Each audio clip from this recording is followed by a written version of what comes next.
You know how you're like channel surfing and you're just like in the mood for something really interesting and engaging that when you watch it right now, you feel drawn in. Well, that's it right here. One thing that I've been doing lately is I've been cutting a lot of wood. We sell firewood in the wintertime, actually all year round. Firewood is a is a thing. But this time of year, I'm looking for stuff that's going to have a low moisture content. That I'm out in the woods. I'm looking for poplar, small stuff that I can split. That'll be under 20% moisture. But anyway, so I'm out. Whether I'm hunting or I'm logging in the woods, I'm out off of my property. More often than not, I've been finding myself just very comfortably just strapping up with this gun right here. Okay, it just kind of fits with me when I'm working. It's very rugged. It's completely reliable. I don't know. It's comfortable for me to carry when I'm out in the woods.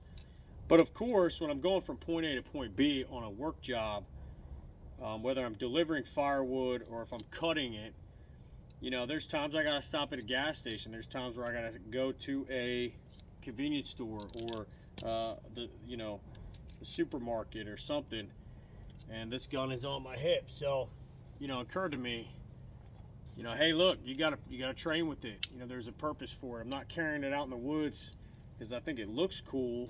You know, I'm carrying it because Ruger makes a reliable tank of a single action revolver. There is no half cock. You can freewheel the cylinder. I think that this primarily is always and has been a defensive weapon. So I'm gonna train with it real quick. Priorities of training with any revolver are gonna be first shot from the draw. Firing from retention is very important. Rapid fire. Bill drill at 7 yards. Okay, but what you're gonna see is that, you know, this is the original mousetrap. This is the original gunfighter tool. And it is a weapon of war in a lot of ways. So I'm gonna do a couple of drills with it just to stay sharp, and then we'll go ahead and switch it up. All right, so I'm not gonna get in a debate about open versus concealed carry. There are times open carry is appropriate, and that is because you're quicker on the draw. So when you don't need that element of surprise, open carry oftentimes could be superior. But, you know, the other day, I needed to go on a food line after logging out. So I just stuck this in my waistband. I didn't want to open carry, so I put it in and concealed the single action. So what you got to always remember is to conceal with only one layer of clothing. Tuck that shirt in. And let's just see how quick on the draw we are. We have to engage this hammer after we clear leather. Okay, very important. Okay, so there's one method, is the thumb cock of the strong hand. All right. The second one is the thumb cock from the weak hand, okay? Okay, I don't know which one's faster, but you gotta practice both. And then the third method is gonna be the fanning method. So as I come out, I'm gonna sweep it with a knife hand, just like you see in the movies, and cock it that way.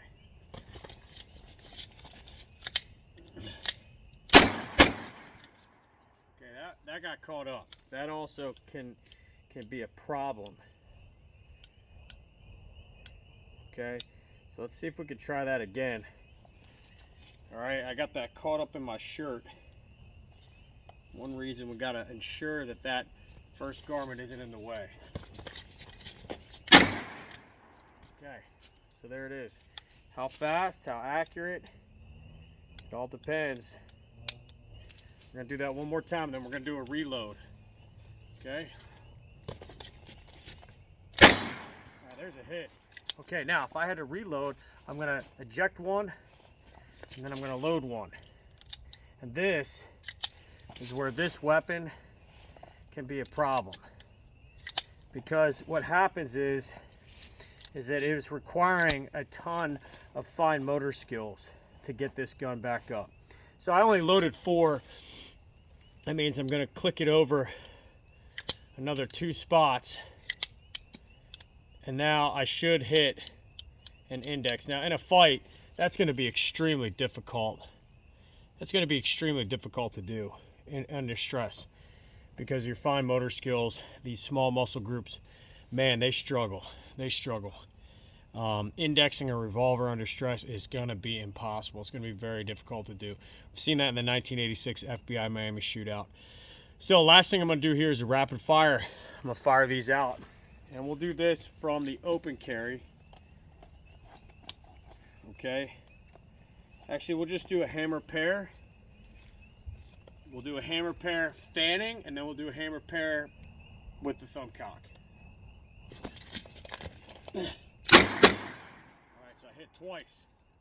Alright, now, 1, 2. Oh, I only got one left. I guess I miscounted. I thought I had extra rounds here, and I don't. Alright, so what we're going to do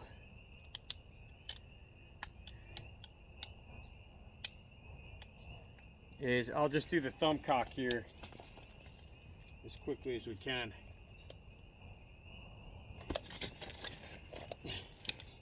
Okay, more accurate, a little slower. Alright guys, that's something you gotta practice if you're gonna pack one of these things.